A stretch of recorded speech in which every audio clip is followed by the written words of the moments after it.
Good morning, America. Wakey, wakey, bakey, bakey. That's right, it's Wake Up America, brought to you by a vape shop located half a block east of Academy on Maisland. Check them out.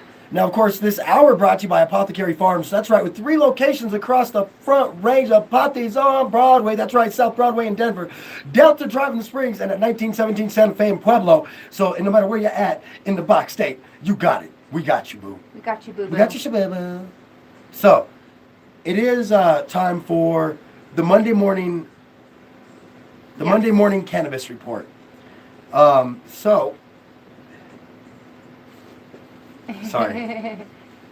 First PTSD study with vets just got done. Nice. So, Yes. That is awesome.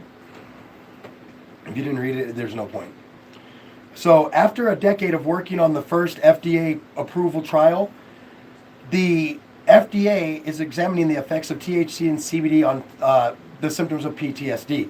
So, this, of course, more predominantly known to the public as a symptom from serving in wars after dramatic trauma and or TBI and so forth. Mm-hmm. So they I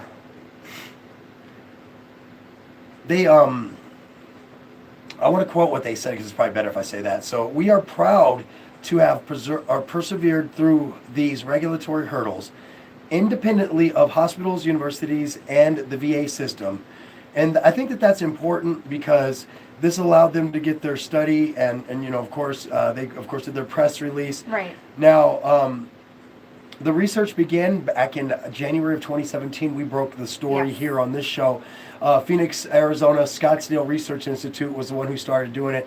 Anyway, then it was slated to also take place at Johns Hopkins University until the school dropped out of the experiment in March of 2017. Now, the trial tested marijuana with varying cannabinoid makeups, experimenting with high THC, high CBD, and equal what we refer to in the industry as 1-to-1. Right. 1-to-1 ratio CBD to THC. Yeah. Subjects were able, of course, to use up to a couple of grams a day of their prescribed dose of whatever. Right. And what now is that 2 grams of flour, 2 grams of oil? Because 2 don't grams know. of oil Yeah. is a hell of a lot more. 2 grams of, but you know, I'm sure hold on, they it's got to don't- be oil because Yeah. 2 grams of actual grass would probably not have been the right answer there. That would have been a lot. I smoke like 2 grams of grass every day, easy. Maybe not. Maybe so. What do you know? Who knows? Who knows? Who knows? Who knows? Let's not judge me. Judge yourself. So, basically, I think that they're just doing a really good job with the VAs and stuff, or not the VA, but with the vets themselves. Because if we waited on the VA to deal with this, we'd be waiting forever.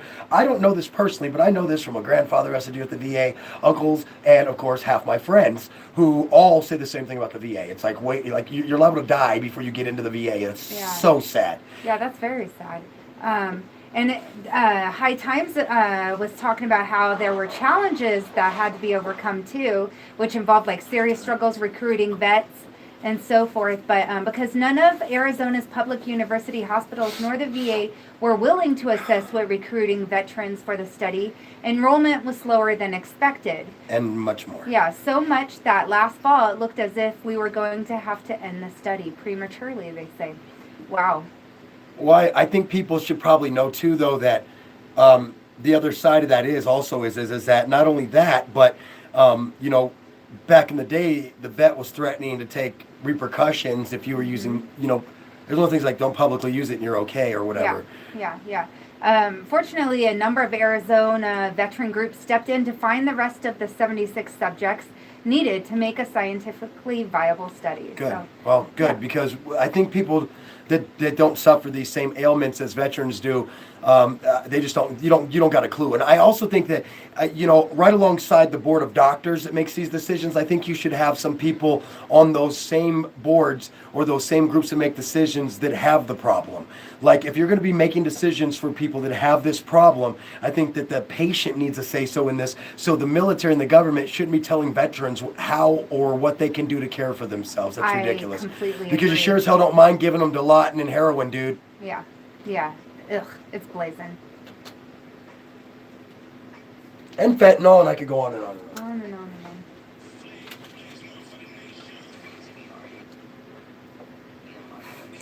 Ugh.